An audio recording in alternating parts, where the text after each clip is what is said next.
Пронајдена е лична карта, го познавате ли сопственикот да му ја вратиме? Овие објави се почести на социјалните мрежи. Се поставува личниот документ со сите податоци, а оној кој го пронашол смета дека со јавното објавување прави добро дело. Паричници, легитимации, пасоши и возачки дозволи. Граѓаните кога ќе загубат нешто не се свесни дека оној кој ќе ги пронајде може јавно да ги објави на интернет. Анкетираните велат не се доволно информирани како треба да постапат, но сепак не се сложуваат нивната фотографија, матичен број и адреса, секој да ги има на увид. Не треба да се говори.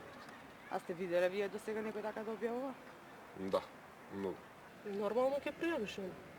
Објавува, таква е особата, има потреби, нема вработени, сам е, дури може да даде и други податоци од потесното семејство.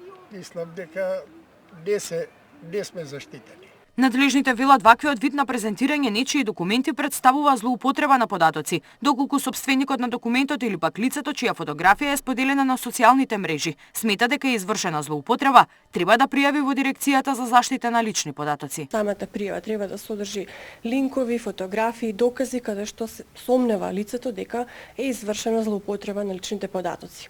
Значи секоја објава и реобјава на такви фотографии од лични документи кои што вообичаено ги ставаат на социјалните мрежи, едноставно препорачуваме од страна на Дирекцијата за заштита на лични податоци дека ова представува злоупотреба и зголемување на ризикот едноставно на злоупотреба на личните податоци од страна на трети лица. Не сме имале случаи во кои што се обраќаат, меѓутоа пак ќе речам, значи ова е тешко докажлива материја затоа што додека нели граѓанинот ќе се обрати до кај нас, веќе следниот ден постот е избришен. Најтежок вид злоупотреба е крадењето на идентитет на интернет. Се користат сите податоци и се креира лажен профил кој се користи за разни цели. Законот опфаќа и злоупотреба и крадење на лозинка на електронска адреса, компрометирачки видеоматеријали и секој друг вид на споделување нечии фотографии и податоци без дозвола. Надлежните апелираат, особено треба да се внимава со објавувањето на фотографиите на малолетници.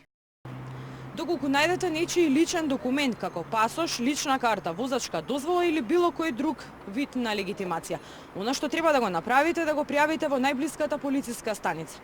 Објавата на секој друг начин може да биде санкционирана.